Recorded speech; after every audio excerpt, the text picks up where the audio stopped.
नमस्कार मित्रों, मैं नीरज सक्सेना, फिजिक्स फैकल्टी। पिछले लेक्चर में हम आरएलसी सर्किट पढ़ रहे थे, कंटिन्यू है ना। आरएलसी सर्किट मैं आपको बता दिया था कि उसी में से आप पेयर यानी आरएल सर्किट निकाल सकते हैं, उसी में से आरसी सर्किट निकाल सकते हैं, एलसी निकाल सकते हैं, इंडिविजुअल यानी केवल आर निकाल सकते हैं, केवल एल निकाल सकते हैं, केवल सी निकाल सकते हैं, है ना। आरएलसी परिपथ के ग्राफ अपने बाकी थे, है ना। तो ग्राफ बनाने के लिए पहले मैं आपको प्रतिबाधा, कलांतर व धारा लिख देता हूं ना साहब। तो सब आरएलसी परिपथ कंटिन्यू है ना। नया टॉपिक नहीं, पिछले एपिसोड से ही इसको कंटिन्यू किया हुआ है। आरएलसी परिपथ की प्रतिबाधा Z is equal to R square XL minus XC का होल स्क्वायर, यानी आर स्क्वायर प्लस एक्सएल मतलब ओमेगा एल, एक्ससी यानी 1/ओमेगा सी का स्क्वायर। ये तो है प्रतिबाधा, इसको ऐसे डिनोट कर दें।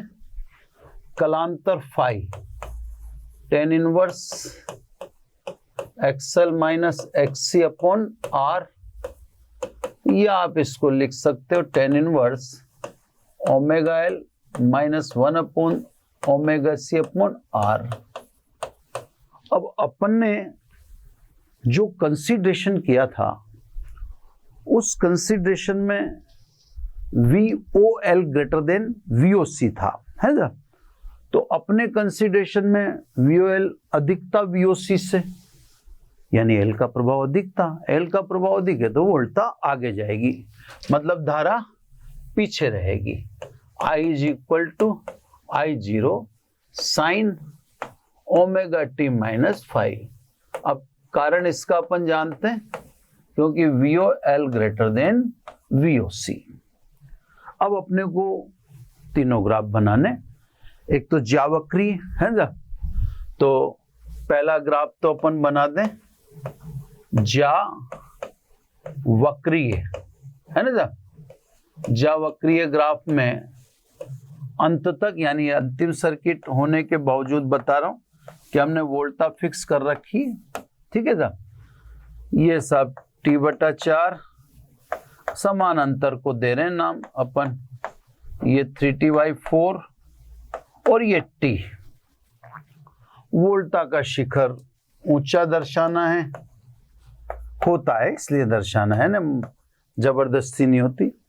उसको बाउंड कर दो थोड़ा सा, आप यूं, ये बाउंड कर दिया अपन ने, है ना।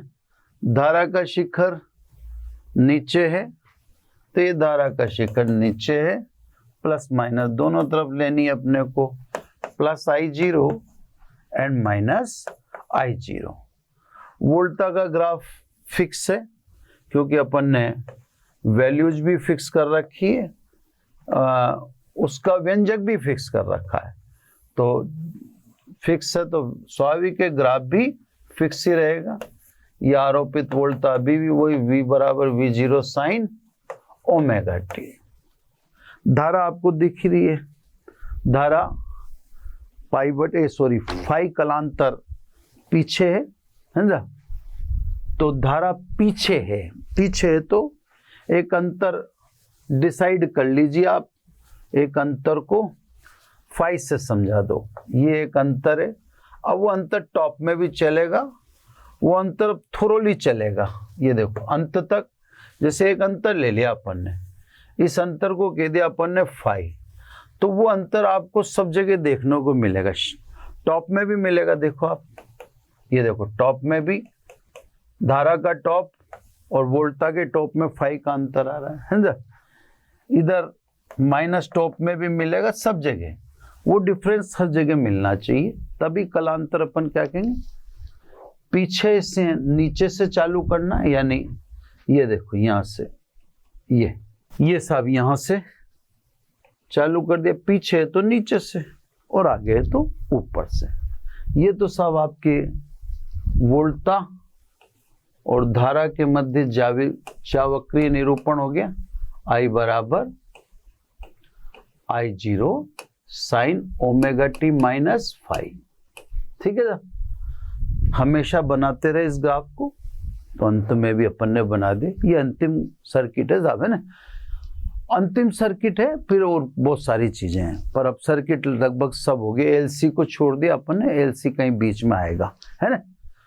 इसके अलावा वोल्टा व धारा के मध्य ग्राफ है ना, तो साहब सेकंड ग्राफ बनेगा वोल्टा व धारा के मध्य, है ना। ठीक है, तो सब सेकंड ग्राफ वोल्टा व धारा के मध्य। अब वोल्टा व धारा के मध्य वाला ग्राफ देखो सब, है ना, जैसे जैसे कंपोनेंट बढ़ते जाते हैं ये वाला ग्राफ थोड़ा सा कॉम्प्लिकेटेड होता जाता है। अब खैर इससे ज्यादा कॉम्प्लिकेटेड तो क्या होगा, अब तो लास्ट ही चल रहा है ना। सबसे पहले हम धारा को डिसाइड करते हैं, ये हमने धारा ने को डिसाइड कर लेना होता है ना, क्योंकि आरएलसी सर्किट है। अब वन बाय वन एक एक पे अपन कंसीडरेशन करते हैं। सबसे पहले आर, अब प्रतिरोध में जो वोल्टा है, प्रतिरोध में वोल्टा धारा के साथ समान कला में होती है। ये देखो प्रतिरोध में वोल्टा धारा से समान कला में आ गई, क्लियर है ना। अब इसके बाद कुंडली की बात करते हैं। कुंडली का मतलब इंडक्टेंस यानी प्रेरकत्व की। प्रेरकत्व में वोल्टा धारा से 90 कला आगे होती है। ये 90 डिग्री आगे कर दिया सब। थोड़ा सा देखो पेन वगैरह करते हैं सब, गड़बड़ हो जाती है, कोशिश करता हूँ एक बार सुधारने की, है ना। बोर्ड डिजिटल हैं तो ये समस्या होती है, वो एक फ्लो में जैसी लाइन खिंच जाए। चलो सही खिंच गई 90 डिग्री। ये सब कुंडली में वोल्टा VOL धारा से 90 कला आगे। तीसरा कंपोनेंट अपना कौन सा है? तीसरा कंपोनेंट अपना है संधारित्र। संधारित्र में वोल्टा धारा से 90 कला पीछे होती है संधारित्र में, है ना, वो इंडिविजुअल बिहेवियर। तो ये देखो 90 कला पीछे, ये संधारित्र में वोल्टा VOC। ठीक है ना। अब रिजल्टेंट देखना अपने को, तो ये दोनों अपोजिट हैं, है ना। या ये भी समझ लेना चाहिए कि संधारित्र और प्रेरकत्व ये एक दूसरे के एंटी हैं, विरोध में रहते हैं, अपोजिट है। इनके बीच का कलांतर 180 डिग्री है ना। देख लेना अपन 90 और 90 180 हो गया। तो सब अपन ने क्योंकि VOL ग्रेटर देन क्या माना था VOC, तो यहाँ वो आपको इम्पैक्ट मैंने दिखा रखा है। तो इतनी वैल्यूज ऊपर से लेस कर दीजिए, ये कर दी साहब लेस। अब लेस करने के बाद जो रिमेनिंग बचा पोर्शन, उस रिमेनिंग पोर्शन को क्या कहोगे आप? VOL माइनस VOC, है ना। ये रिमेनिंग बचा। तो वर्टिकल या यूं कह दें, ये जो दोनों अपोजिट वेक्टर है ये तो सोल्व हो गए। अब कौन कौन बचा? अब जो वेक्टर में क्लियरली बचता है, एक तो बचता है ये और एक बचता है ये। दोनों को किससे सोल्व कर लें? तो दोनों सोल्व बाय समांतर चतुर्भुज का नियम। ये सब समांतर चतुर्भुज के नियम से इन दोनों को अपन हल कर लेंगे। इनका हल कौन बताएगा?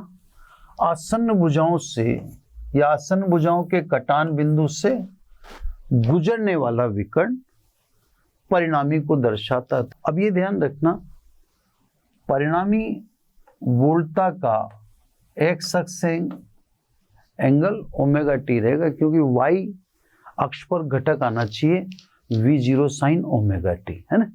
क्योंकि VORLC बराबर अपन ने लिखा है V0 sin ओमेगा टी। तो इस जो ग्राफ का जो मोटिव होता है वो y अक्ष पर समीकरण 1 और समीकरण 2 प्रदान करना होता है। तो साहब ये कोण ओमेगा टी, तो ये घटक तो साइन ओमेगा सॉरी कोस ओमेगा टी, तो वो घटक हो गया साइन ओमेगा टी, है ना। धारा देख लो आप, धारा कितनी पीछे, फाई कला पीछे, ये देखो धारा पीछे कितनी पीछे, फाई कला पीछे। तो ग्राफ में ऐसे तो मैसेज तो बहुत हैं, अब वो जरूरी है कि देखो कंसंट्रेट तो अपने को होना पड़ेगा। ग्राफ तो मैसेज करता है, ग्राफ तो दिखाता है, हर चीज दिखा रहा है। देखो ये दिखा रहा है धारा के साथ रेजिस्टेंस में वोल्टता है, ये दिखा रहा है कि इंडक्टिव यानी कुंडली में वोल्टेज धारा से 90 कला आगे है, ये भी दिखा रहा है कि संधारित्र में वोल्टता धारा से 90 कला पीछे है। इन दोनों का परिणामी दिखा रहा है और फिर सबका टोटल परिणामी ये दिखा रहा है VORLC। इसकी कला सामने आ रही है ओमेगा टी। अपन ने भी यही लिखा है ना, अपन जो अगर अपन अपनी लिखे हुए को याद करें तो VORLC बराबर लिखा है अपन ने V0 sin ओमेगा टी। तो सब y अक्ष पे घटक लेके देख लो, और उससे धारा फाई कला पीछे, ये देखो धारा फाई कला पीछे है। तो सब ये दूसरा ग्राफ था, है ना। अब तीसरा ग्राफ प्रतिबाधाओं और प्रतिरोध के बीच खींचेगा, है ना। तो सब ये अंतिम, मतलब ग्राफ तो अंतिम नहीं है लेकिन सर्किट जरूर अंतिम कहेंगे इसे। फिर और चीजें आएंगी, हालांकि अभी ग्राफ तो और में भी आएंगे, लेकिन वाह फिर कुछ अन्य चीजें पे बात करेंगे। अब सब लास्ट ग्राफ है, इसका लास्ट RLC का लास्ट ग्राफ, प्रतिघात व प्रतिरोध, है ना, के मध्य। भाई कुंडलियां लग रही हैं, प्रतिघात हुआ, संधारित्र लग रहा है, धारितीय प्रतिघात हुआ, प्रतिरोध भी लग रहा है। इनका परिणामी कहलाता है प्रतिबाधा, है ना। तो प्रतिबाधा भी शो कर देंगे अभी आपके सामने।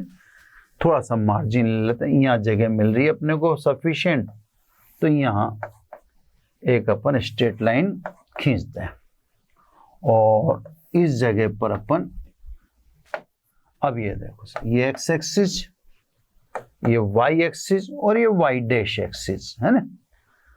अब इसमें क्या है सब, एक्स एक्सिस पर तो फिक्स कर दो आप, ये आपको मेरा ख्याल है मैंने सर्किट स्टार्ट करने से पहले ही बताया था कि एक्स एक्सिस अपन एंगेज करते हैं प्रतिरोध के लिए, है ना।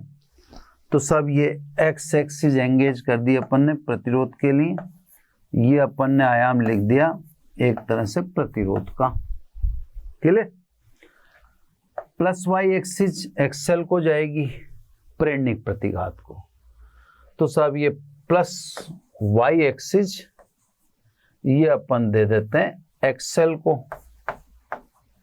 ये वेक्टर प्रेजेंटेशन है साहब, है ना, इसको भी यहाँ वेक्टर में प्रेजेंट करो। और माइनस वाई जाएगी एक्सी को, ये माइनस वाई एक्सी को दे दिया अपन ने, ठीक है साहब। थोड़ा कंजस्टेड तो हो रहा है पर चलेगा, इतना कोई खास दिक्कत तो नहीं होनी चाहिए आपको भी। ये दिख रहा है क्लियर, है ना।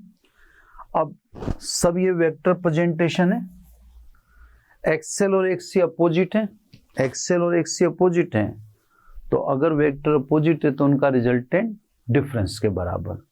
अब एक्सएल ग्रेटर देन है एक्सी, अपन ने ले रखा है ना VOL ग्रेटर देन VOC, ठीक है ना। तो अपन ने VOL ग्रेटर देन VOC ले रखा है, इसलिए एक्सएल ग्रेटर देन एक्सी हो गया।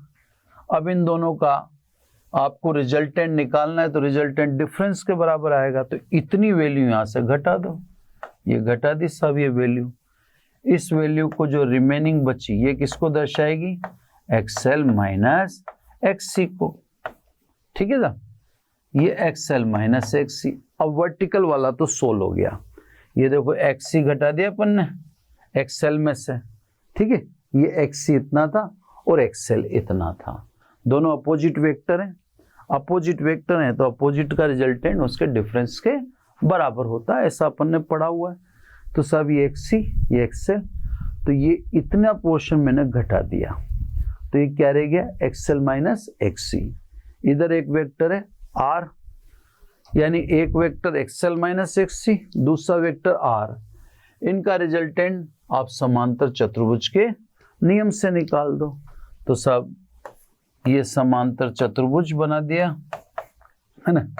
समांतर चतुर्भुज का विकर्ण परिणामी को दर्शाएगा। किस किस का परिणामी?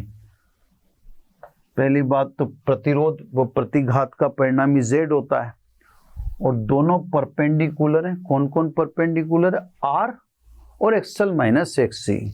तो परिणामी क्या होगा? R square XL minus XC के वर्ग के स्क्वायर के योग के वर्गमूल के बराबर। यह आ गया सब, और ये कलांतर फाई। ये सब चीजें इसमें दर्शा दी। आप चाहो तो ये कलांतर यहां से निकल जाएगा, ये देख लो आप, मैं निकाल के दिखाता हूं, है ना। देखो आप ग्राफ में देखो, टेन फाई बराबर लंब का मतलब एक्सएल माइनस एक्सी बटा आधार का मतलब आर, यानी फाई बराबर tan inverse XL minus XC upon R. ये देख लो साहब, tan inverse XL minus XC upon R. तो साहब आरएलसी सर्किट जो अपन लास्ट लेक्चर में ग्राफ नहीं बनाया था, बाकी तो फिर अपन ने सब बना ही लिया था, है ना। तो जो अपन ने ग्राफ वगैरह नहीं बनाया था वो अपन ने कंप्लीट कर लिया है ना। और सारे ग्राफ आपको डिटेल में समझा। हालांकि ठीक है, ये आरएलसी सर्किट को इतना महत्व एग्जाम के पॉइंट ऑफ व्यू से मत मानना। एग्जाम में आना इसका मुश्किल रहता है। एग्जाम में आएगा तो मैंने बता दिया, इंडिविजुअल जैसे केवल एल का लगता है, वो थोड़ा सा डिजर्व करता है ना। तो मुझे केवल एल का दिखता है कि केवल एल वाला पॉसिबल है ना। तो सब उस पॉइंट ऑफ व्यू से देखते हैं अपन के। एग्जाम के पॉइंट ऑफ व्यू से इतना इम्पोर्टेंट ये नहीं लगता कि साहब ये आरएलसी आएगा, क्योंकि ये आएगा तो ग्राफ की वजह से लेंदी हो जाएगा, है ना। फिर भी अगर आ भी जाता है तो आपको सब कुछ समझा दिया गया है। ऐसी कोई चीज नहीं है जो अब आरएलसी परिपथ में बकाया चलती हो। छोटे छोटे दो केस लेता हूं पहले, फिर आगे चलेंगे। केस फर्स्ट, है ना। केस फर्स्ट है, यदि VOL ग्रेटर देन VOC, यानी XL ग्रेटर देन XC, ठीक है ना। अगर ऐसा होता है, देख लो साहब, XL ग्रेटर देन XC होता है तो ठीक है, प्रतिबाधा तो बढ़ेगी से, क्योंकि XL बड़ा XC से, तो होल स्क्वायर है और R स्क्वायर में जुड़ना है उससे, तो भी Z बढ़ रहा है, ऐसा कोई फर्क नहीं पड़ रहा है ना। लेकिन ये है कि आपने L को प्रभावशाली बना दिया। L को प्रभावशाली बना दिया तो इस स्थिति में RLC जो परिपथ है, RLC सर्किट, ये लगभग RL सर्किट की तरह बिहेव करेगा, है ना। इसका बिहेव RL सर्किट की तरफ बढ़ जाएगा, क्योंकि L प्रभावशाली हो चुका।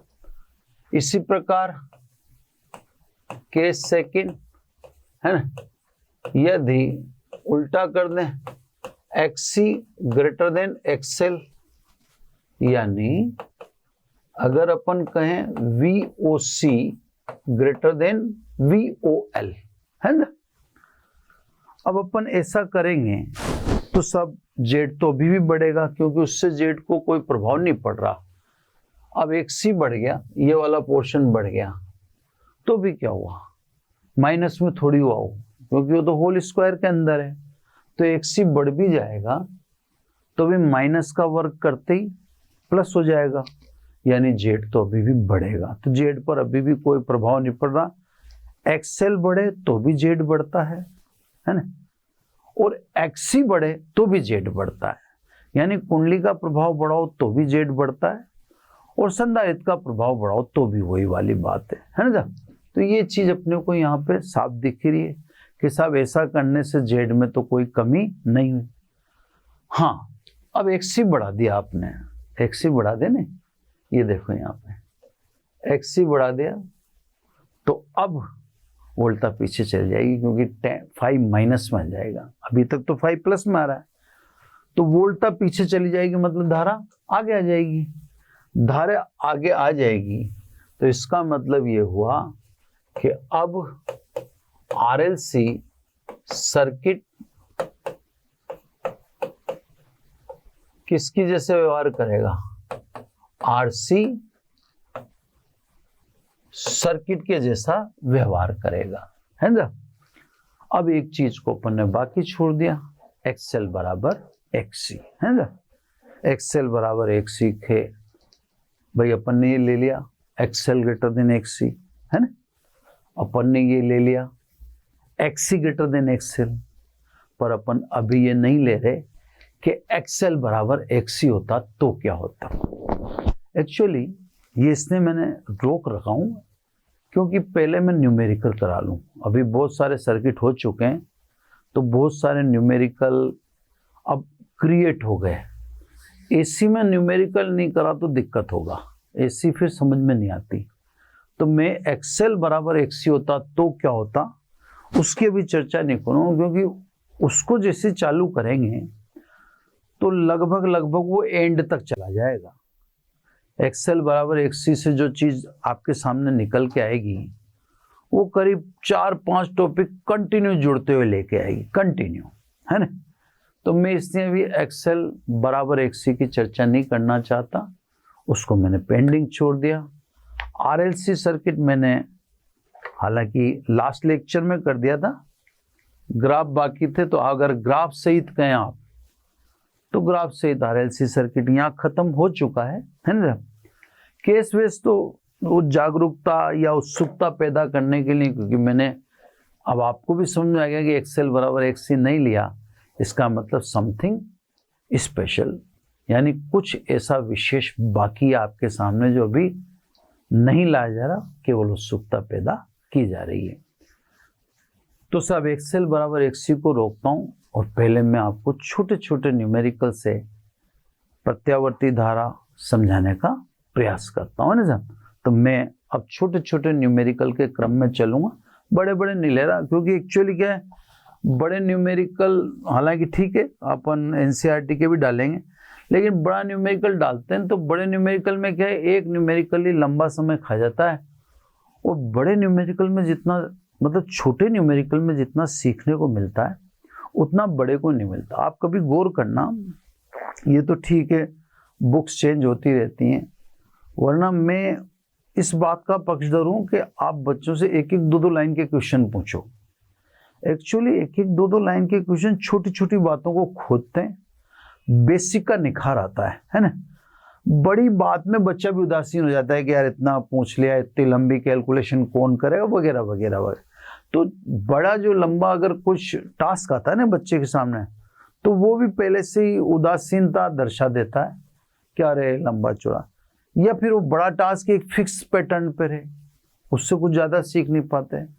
तो मैं इस पक्ष का आदमी हूं कि अति लघुत्रात्मक प्रश्नों की भरमार होनी चाहिए, क्योंकि उनसे छोटी छोटी चीजों की जानकारी मिलती है और वो अच्छा बेसिक तैयार करते हैं। ये मेरी व्यक्तिगत राय है, अलग अलग लोगों की राय अलग अलग हो सकती है ना।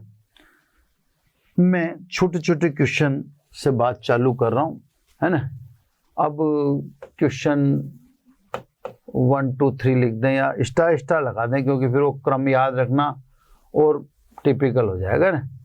तो छोटे छोटे क्वेश्चन में अपन स्टार से चलते सब, है ना। ये है सब दिष्ट धारा के लिए किसी कुंडली का प्रतिरोध 5 ओम है। प्रत्यावर्ती धारा के लिए क्या होगा? ऑप्शन में दे रहा है ये समान होगा, बढ़ जाएगा, कम हो जाएगा, और ये कह रहा है शून्य होगा। तो देखो डीसी के लिए तो इसने बता दिया, डीसी के लिए तो प्रतिरोध कितना बताया इसने? 5 ओम, है ना, 5 ओम। ठीक है। अब ये कह रहा है प्रत्यावर्ती धारा के लिए, तो सब एसी के लिए बात करें, हैं, तो एसी के लिए F can not be equal to 0, then XL, है ना। अब कुंडली है तो कुंडली के प्रतिरोध को अपन क्या बोलेंगे? धारितीय प्रतिघात बोलेंगे, 2 पाई एफएल। अब फ्रीक्वेंसी और आएगी, तो अब कुंडली का प्रतिरोध बढ़ जाएगा, है ना।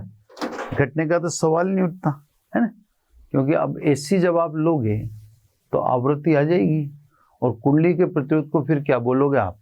धारितीय प्रतिघात बोलोगे। तो कुंडली का इस्तेमाल करने पर प्रतिरोध बढ़ जाएगा। ठीक है साहब। अगली बात, है ना, अगली बात में कहता है यदि तत्कालीन धारा का मान I बराबर 4 कोस ओमेगा टी प्लस 5 एम्पियर है तो वर्ग माध्य मूल मान बताओ, है ना। धारा कह रहा है ये I बराबर 4 कोस ओमेगा टी प्लस 5 है। ये दिख गया आपको, धारा का शिखर मान कितना वोल्ट है? 4 वोल्ट। सॉरी, धारा का शिखर, है ना, वोल्टा का शिखर का लिख जाऊंगा भी यार, 1 मिनट, है ना, प्रेम से समझाऊं मैं भी आराम से। I बराबर I0 कोस ओमेगा टी या I बराबर I0 साइन ओमेगा टी। स्वाभाविक ही I0 के स्थान पर 4 लिख रहा है, तो ये किसका शिखर मान हुआ? धारा का ना। तो सब धारा का शिखर मान 4 एम्पियर। ठीक है। अब प्रश्न देखते हैं, तो कह रहा है धारा का वर्ग माध्य मूल मान बताओ, तो सब I RMS I0 upon √2। Formula लिख दो पहले, हाँ फॉर्मूला याद करवाने ना, तो फॉर्मूला लिख देता हूँ। अपना छोटे छोटे क्वेश्चन लेके इसमें बैठे अपन ताकि फॉर्मूले याद जाए। I0 अपॉन √2, I0 की वैल्यू कितनी? 4 अपॉन √2, यानी अपन चाहें तो इसको 2√2 कह सकते हैं, है ना, 2√2 एम्पियर। तो अब मैं इसके ऑप्शन बताया, तो ये कह रहा था कि साहब यदि, 1 मिनट, है ना, ये कह रहा था यदि तत्कालीन धारा I बराबर 4 कोस ओमेगा टी प्लस 5 एम्पियर है तो धारा का वर्ग माध्य मूल मान बताओ। ऑप्शन में इसने दे रखा है 4 एम्पियर, 2√2 एम्पियर, 4√2 एम्पियर और 0। तो आपके सामने ही से 2√2 एम्पियर है। क्लियर।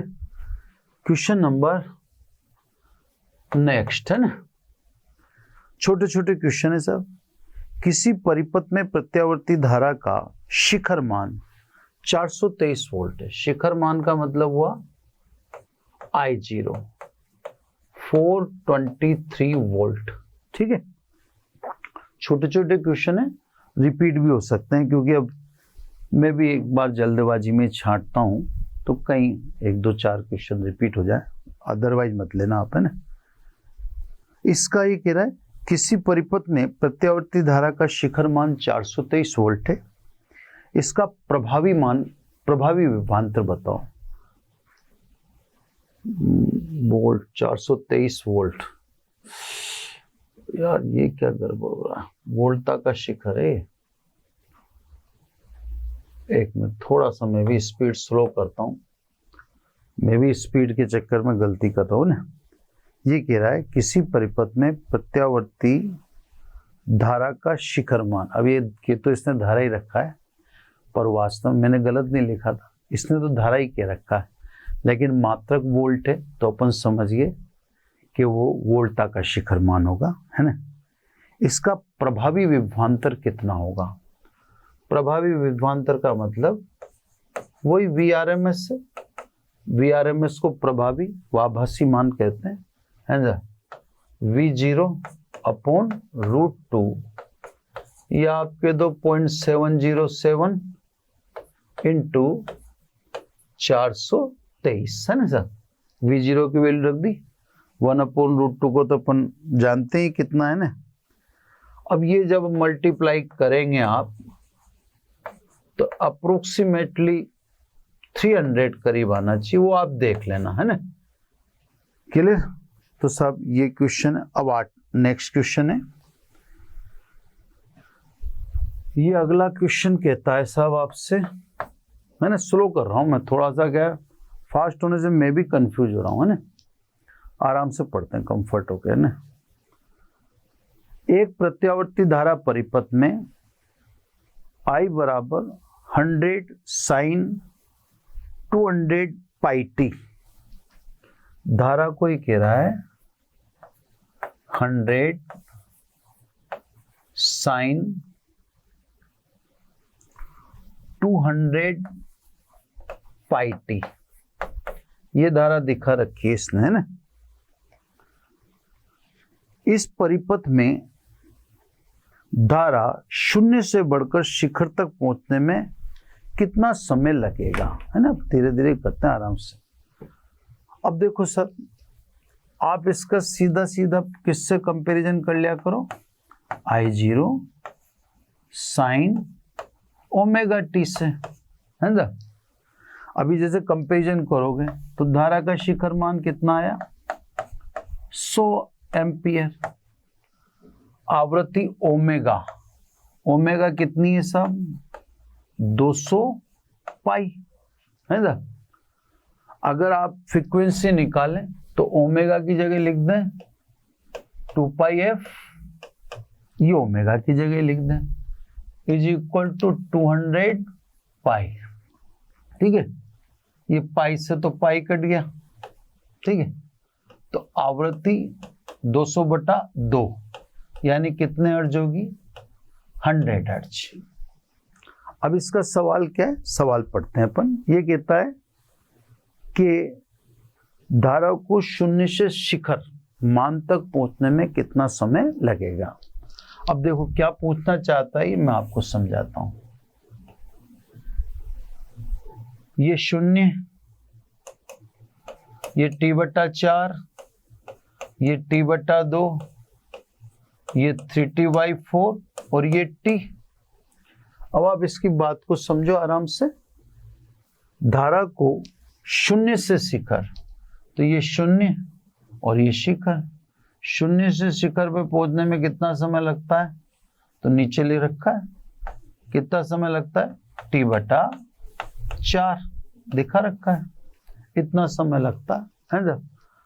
अब क्योंकि T किसे कहते हैं, तो आवृत्ति के व्युत्क्रम को T कहते हैं, तो T की वैल्यू रख दो कैपिटल, इसलिए स्मॉल t बराबर 1/4f।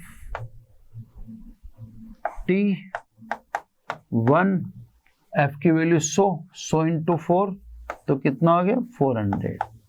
अब बता दो सब पॉइंट, ठीक है, 0 0 1000 हो गया ऊपर, है ना।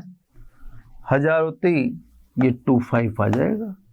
तो सब इसके ऑप्शन इसने दे रखे थे, इसने तो खैर बहुत सिंपल दे रखा था। इसने दे रखा था 1/100 सेकेंड, 1/200 सेकेंड, 1/300 सेकेंड और 1/400 सेकेंड। तो स्वाभाविक आंसर साफ दिख ही गया, 1/400 सेकेंड आंसर होना चाहिए, है ना, जो अपने है इसी। क्लियर? तो सब इसी स्पीड में, एक्चुअली क्या था, ज्यादा क्वेश्चन है ना, तो ज्यादा क्वेश्चन देख के मैं थोड़ा स्पीड ले रहा था।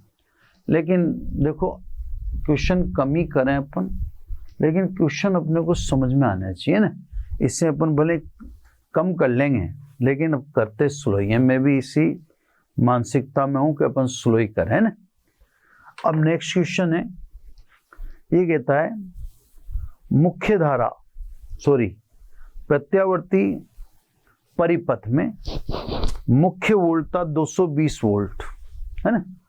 अब मुख्य वोल्टता का मतलब क्या होता है, VRMS होता है साहब, है ना, VRMS 220 वोल्ट है ना। आप तो AC में प्रत्यावर्ती धारा परिपथ में वोल्टता का मतलब ही VRMS है, इसलिए आप ज्यादा सोचना ही मत, है ना। तो कह रहा है कि सब प्रत्यावर्ती धारा परिपथ में वोल्टता 220 वोल्ट है। अब वोल्टता बोलिए तो हमारे लिए तो VRMS है। तो सब वोल्टता का शिखर मान बताओ, ये पूछा जा चुका सवाल है अपने राजस्थान बोर्ड में ना, राजस्थान बोर्ड में इसको पूछ रखा है। तो शिखर मान बताना है, फॉर्मूला, क्योंकि VRMS बराबर V0/√2 है ना, इसलिए V0 बराबर √2 इंटू VRMS। √2 VRMS का मान 220 है, ये लगभग 311 वोल्ट आता है। अपन ने टॉपिक के समय भी किया था, जब अपन लिखा था ना कि AC सभी मायनों में DC से खतरनाक है, तो उस समय भी मैंने ये लिया था, है ना।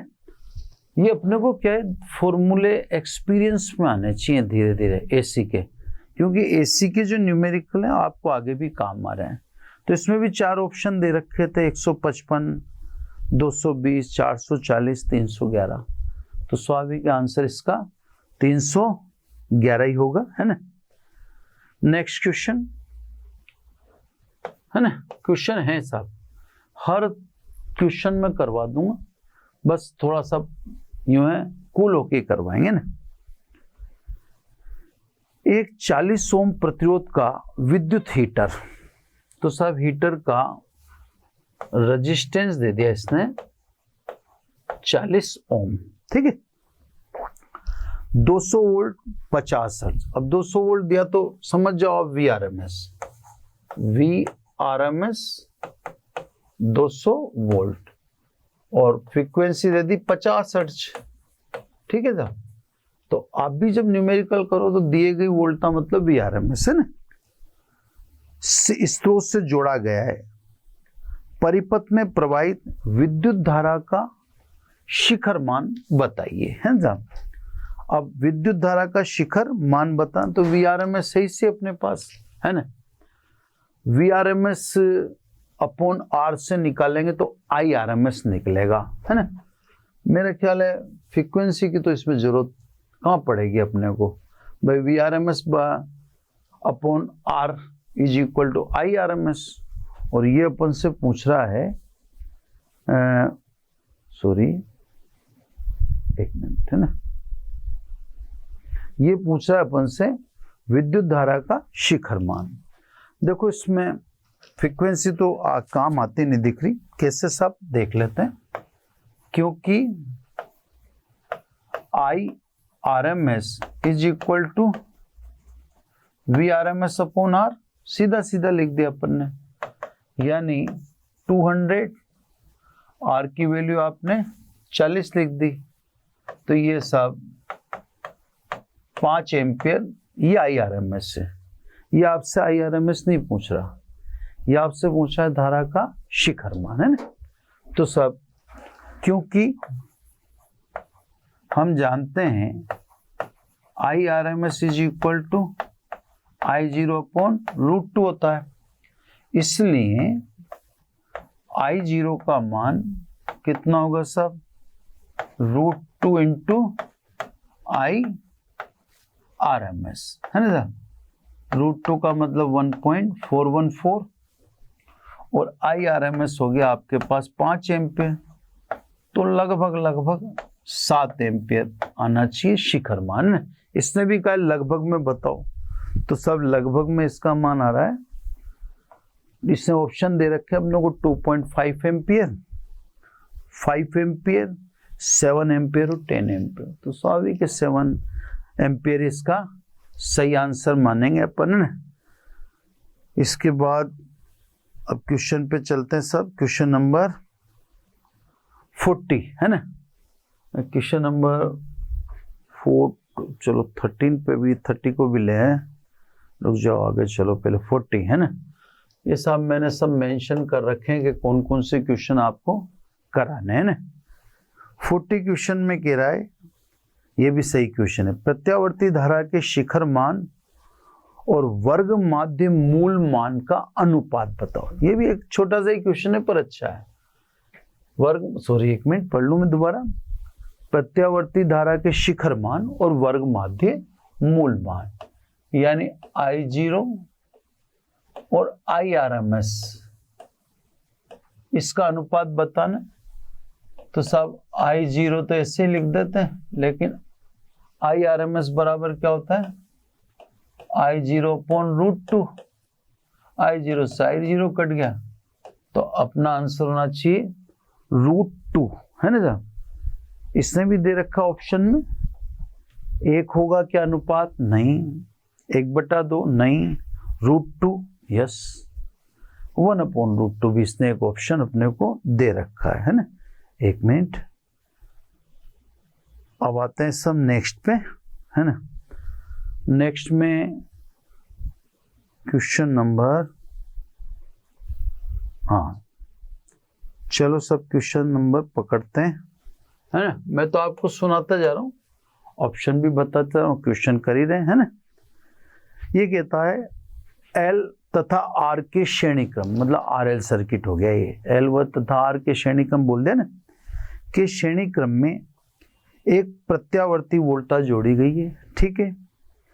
यदि प्रतिरोध R के सिरों पर विभवांतर 400 वोल्ट है, प्रतिरोध R के सिरों पर वोल्टा 400 वोल्ट है, ठीक है ना, तथा कुंडली के सिरों पर वोल्टा 150 वोल्ट है, कुंडली के सिरों पर वोल्टा 150 वोल्ट है, ठीक है साहब। तो परिपथ में लगाए गए वोल्टा का मान बताना है आपको ना। तो सब परिपथ में कितनी वोल्टा लगाई, तो अब देखो RL बोल ही दिया है ना, तो क्योंकि RL परिपथ में, अब ये सब आपको बिल्कुल क्विक होने चाहिए AC में ना, क्योंकि RL परिपथ में आरोपित वोल्टता VRL दोनों के वर्गों के योग के बराबर होती है ना। अब ये वर्ग तो बड़ा लंबा जाएगा, मैं शॉर्ट में ही दिखा देता हूं आपको ना। अनुमानित वैल्यू 400 का स्क्वायर करें तो 400 का स्क्वायर इतना हो गया, 150 का स्क्वायर करें तो 15 225 और 0 इसको सब 22,500 को और 1,60,000 को जोड़ो आप है ना, फिर जोड़ के इसका रूट कर लो, जो भी आंसर आए वो फिर आप कर लें। RL सर्किट था, इसलिए मैंने आपको बता दिया कि इसने बता दिया RL सर्किट में प्रतिरोध पर वोल्टता इतनी, कुंडली पर वोल्टता इतनी, तो परिणामी वोल्टता। तो आप तो अभी कैलकुलेशन जहाँ लंबी पहुंच जाती है ना, वहाँ मैं बेबस हो जाऊंगा। मैं इसको चलो एक उसमें तो कर दूंगा 0 है ना, फिर 5 यहाँ तक आ गया मैं, फिर उसके बाद 2 है ना, यहाँ तक आ चुका हूँ, फिर 8 और फिर 1। अब ये ऐसी चीजें आएंगी, फिर अपने से मतलब स्वाभाविक के बोर्ड पे इतना क्यों नहीं हो पाता, तो वो आप एक बार कर लेना। आपने ये चीज देख ली ना, तो इस चीज से या इससे कर लो आप, तो आगे बढ़ने का चक्कर में मत पड़ो। कैलकुलेशन लंबी होगी तो अपन उसको आगे जाने से रोक ही देना, आप बस वहीं पे उसको वहीं से उसको कवर कर लो। कैसा भी आइडिया इस क्वेश्चन का, तो इससे क्वेश्चन बैठ जाएगा। अब नेक्स्ट क्वेश्चन आता है सब आपका देखो सब है ना, थ्योरेटिकल क्वेश्चन भी। दो अलग अलग प्रत्यावर्ती परिपथों में समान धारा बह रही है। पहले परिपथ में केवल प्रेरकत्व है और दूसरे में सिर्फ संधारित्र है। यदि विद्युत वाहक बल की आवृत्ति बढ़ा दें तो धारा के मान पर क्या प्रभाव? बहुत शानदार सवाल है, एकदम आप इसको समझ नहीं पाओगे, है ना। ये कह रहा है कि एक बार तो केवल कुंडली है ना, कुंडली की आप जानते हो प्रतिघात 2πfl, और ये कह रहा है एक बार केवल संधारित्र है ना। संधारित्र का आप जानते हो XC बराबर 1/2πfc, ये संधारित्र के कारण धारा के मार्ग में अवरोध है ना। यहां तक तो ठीक है। अब ये यूं कह रहा है कि अलग अलग परिपथों में धारा बह रही है। पहला में कुंडली लगा रखी है, बताई दी। दूसरे में संधारित्र। विद्युत वाहक बल की आवृत्ति बढ़ा दें, अब बात को समझना, तो धारा के पर क्या प्रभाव पड़ेगा? अब देखो, क्योंकि धारा IRMS बराबर VRMS, अब कुंडली होगी तो लिखोगे आप XL, है ना। और अगर मान लो संधारित्र होगा तो आप लिखोगे XC, क्लियर है ना। अब सब ध्यान से समझना, क्योंकि आवृत्ति F में वृद्धि से, है ना। अब देखो XL directly proportional to F व XC directly proportional to 1/f। अब आवृत्ति बढ़ाओगे तो XL का मान बढ़ेगा, है ना, XC का घटेगा, क्योंकि आवृत्ति में वृद्धि है ना। तो सब क्योंकि आवृत्ति में वृद्धि से XL बढ़ेगा, और अगर XL बढ़ेगा तो कुंडली में धारा घटेगी। तो कुंडली में तो धारा आवृत्ति बढ़ाने से घटेगी। धारा की बात कर रहा हूं, धारा ये पूछ रहा है। और यहां आवृत्ति बढ़ाएंगे तो XC घटेगा, XC घटेगा, XC घटा तो धारा बढ़ेगी, है ना। तो धारा बढ़ेगी। तो सब अब देखते हैं क्या है ऑप्शन में। ये कह रहा है पहले परिपथ में बढ़ेगी, नहीं, पहले परिपथ में तो घटेगी, और दूसरे में घटेगी, नहीं। ये जो बोल रहा है उसका उल्टा आ रहा है अपने तो। दोनों परिपथों में बढ़ेगी, नहीं नहीं, आवृत्ति बढ़ाने से XL बढ़ता है, XC घटता है, तो दोनों परिपथ में धारा बढ़ ही नहीं सकती। दोनों परिपथों में घटेगी, नहीं। पहले परिपथ में घटेगी, यस, कुंडली में घटेगी, और दूसरे में बढ़ेगी, बिल्कुल सही है। संधारित्र वाले में धारा बढ़ेगी। अच्छा क्वेश्चन है। तो ऐसे छोटे छोटे क्वेश्चन का जखीरा ले लीजिए आप, मजा आ जाएगा आपको, है ना। अब आ जाइए सब नेक्स्ट क्वेश्चन। एक शुद्ध संधारित्र विद्युत का कुचालक होता है। छोटे छोटे क्वेश्चन में बड़ा आनंद आएगा ना। देखो मैं जारी रखूंगा इन क्वेश्चन को, है ना। क्या कहता है ये 16वां क्वेश्चन, एक शुद्ध संधारित्र विद्युत का कुचालक होता है। ठीक है साहब। प्रत्यावर्ती धारा के लिए, प्रत्यावर्ती धारा के लिए तो संधारित्र कुचालक हो ही नहीं सकता, है ना, क्योंकि अपन XC देखें तो XC बराबर 1/2πfc, है ना। अब F can not be equal to 0 for AC, है ना। ठीक है।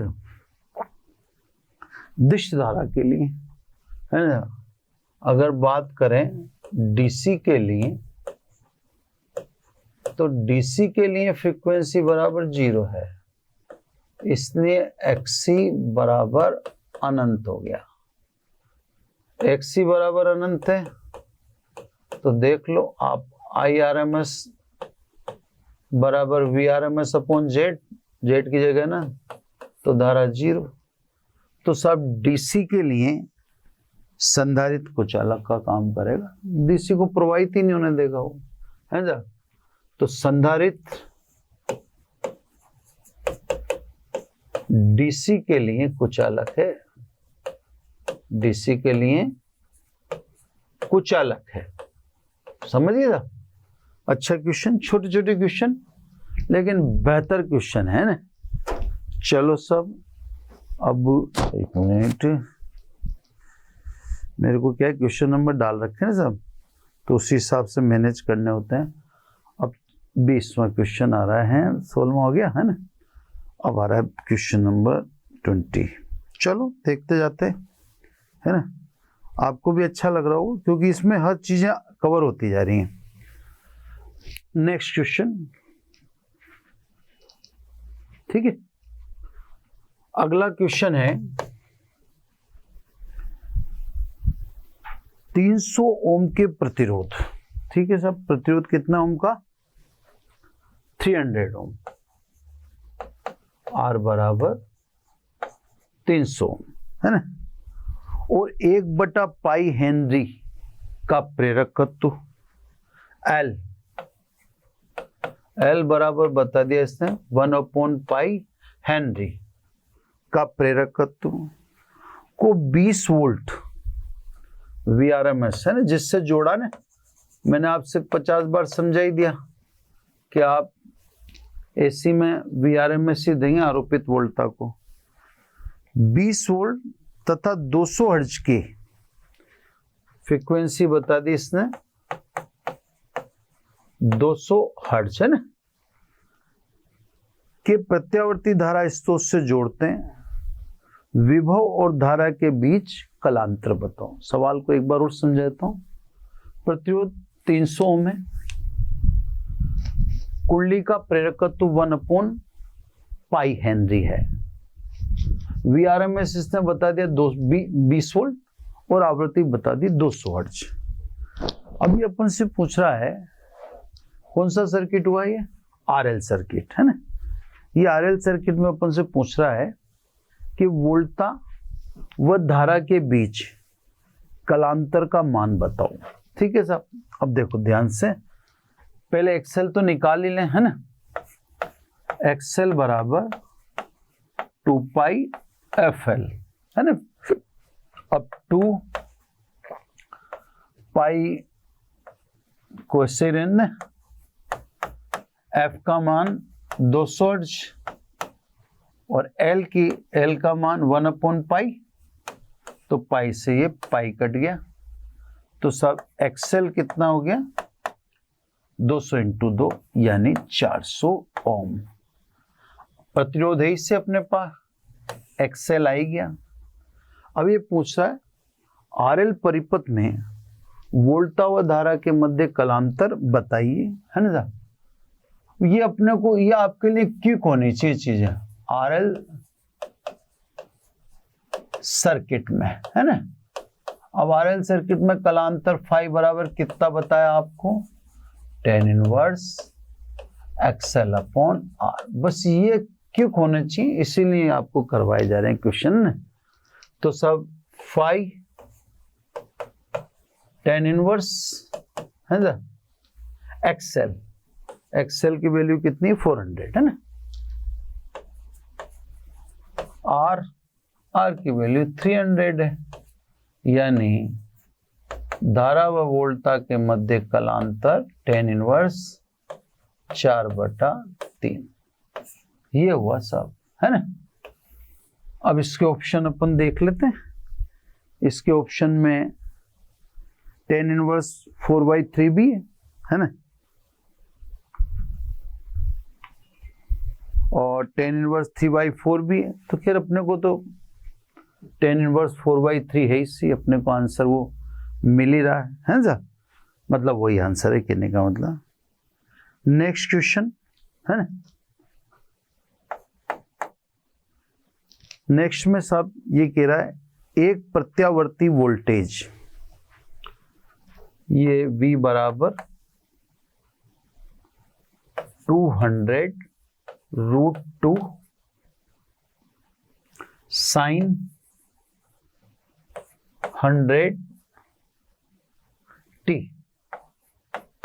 क्लियर, को 1 माइक्रोफेड धारिता के संधारित्र से, संधारित्र की धारिता 1 माइक्रोफेरेड, माइक्रो का मतलब 10⁻⁻6 फैरेड है ना।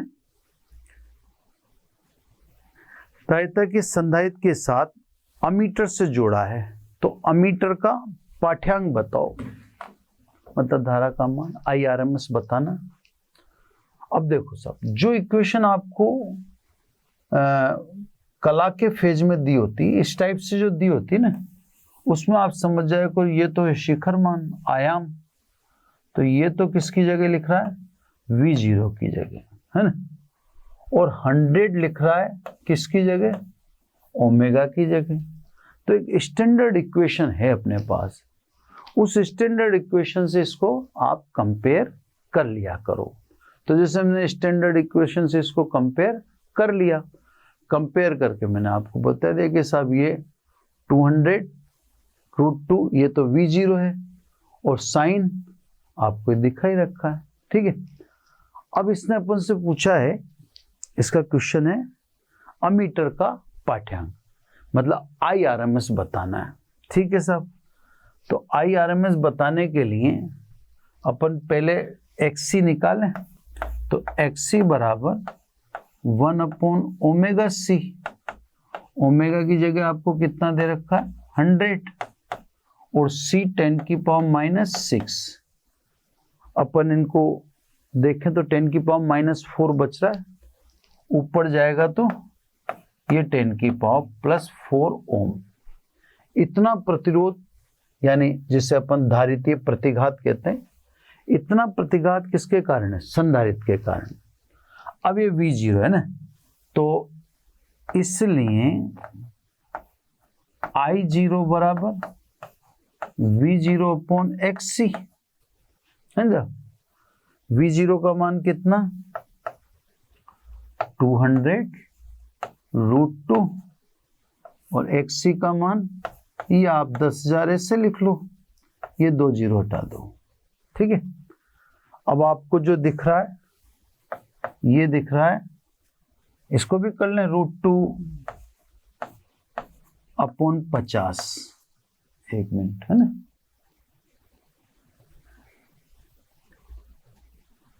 √2 ये 2 से मैंने कैंसिल कर दिया, इसको 50। एक बार यहाँ चेक कर लेते हैं अपन, I0 बराबर V0/XC, ओम का नियम से लिख दिया सीधा, V/I बराबर R, तो V बराबर I बराबर V/XC। V की वैल्यू अपने को दिख ही रही है V0 की, है ना, वोल्टा का शिखर मान है ये, और XC अपन ने निकाल ही दिया, ये 10⁻⁻4 ऊपर गया तो +4 हो गया। अब इसको सोल्व करके लिख दिया। एक बात ध्यान रखना, ये आपसे शिखर मान नहीं पूछ रहा धारा, ये आपसे पूछा अमीटर का पाठ्यांक। अमीटर आपको पढ़ के बताएगा, IRMS पढ़ के बताएगा, तो आपको I0 नहीं बताना, आपको बताना IRMS। अब क्योंकि IRMS बराबर I0/√2, I0 का मान निकाला आपने, रखो है ना, इसलिए IRMS है ना, I0 की वैल्यू रख दें अपन √2/50/√2, तो √2 से √2 कट गया, 1/50 एम्पियर आ जाता है। अब 1/50 एम्पियर को लिखें तो 0.02 एम्पियर आएगा। अब देखो सब ये क्या आंसर दे रहा है अपने को, ये मिली एम्पियर में कह रहा है, तो मिली में देखो आप इसको मिली में लिखोगे तो ऐसे तो आएगा ये 2 × 10⁻⁻2। अब मिली का मतलब 10⁻⁻3 होता, तो 10 का गुणा करो, ये कर लिया, और 10 का भाग दे लो, तो ये हुआ 20, और 10⁻⁻3 का मतलब मिली एम्पियर। तो इसका आंसर बैठेगा जैसे इसका आंसर में इसने दे रखा है 10 milli ampere, 20 milli ampere, 40 milli ampere और 80 मिली, तो आंसर होगा 20 मिली एम्पियर। हालांकि ठीक है, तो ऑब्जेक्टिव में से उठाया था मैंने, इससे वहां तक लाना पड़ा, नहीं तो आपका काम यही खत्म हो जाए। तो कहने का मतलब मेरा बच्चों ये है कि इस तरह के न्यूमेरिकल आपको, छोटे छोटे न्यूमेरिकल बोल ही रहा हूं मैं कंटिन्यू, तो इस तरह के न्यूमेरिकल आपको सूट करने चाहिए, है ना। और ये मैं थोड़ा सा जारी रखूंगा, है ना। अभी मैंने RLC सर्किट रोक रखा है, मैं छोटे छोटे न्यूमेरिकल कंटिन्यूशन में रखूंगा अगले एपिसोड में भी, क्योंकि छोटे छोटे न्यूमेरिकल से पहले अभी तक के जो सर्किट एनालिसिस हुआ है उसको क्लियर कर लो, फिर आगे चलेंगे ना, फिर बीच बीच में और न्यूमेरिकल डालते रहेंगे ना। तो बच्चों आज इतना ही, है ना। बाकी कल नेक्स्ट लेक्चर में इससे छोटे छोटे क्वेश्चन, फिर टॉपिक भी आ जाएगा। अभी थोड़े बहुत ही क्वेश्चन बचे, फिर वापस छांट लेंगे, फिर ऐसे करें ना। तो आज इसमें इतना ही, फिर बाकी कल मिलेंगे। Thank you very much. आशा करता हूं हमारे टॉप एजुकेटर का यह लेक्चर आपको पसंद आया होगा। अगर पसंद आया है तो वीडियो को लाइक करिए, चैनल को सब्सक्राइब करिए और शेयर भी करिए, क्योंकि ज्ञान बांटने से बढ़ता है और सही बताऊं तो पुण्य भी मिलता है। मुझे सुनने के लिए बहुत बहुत धन्यवाद। Thank you.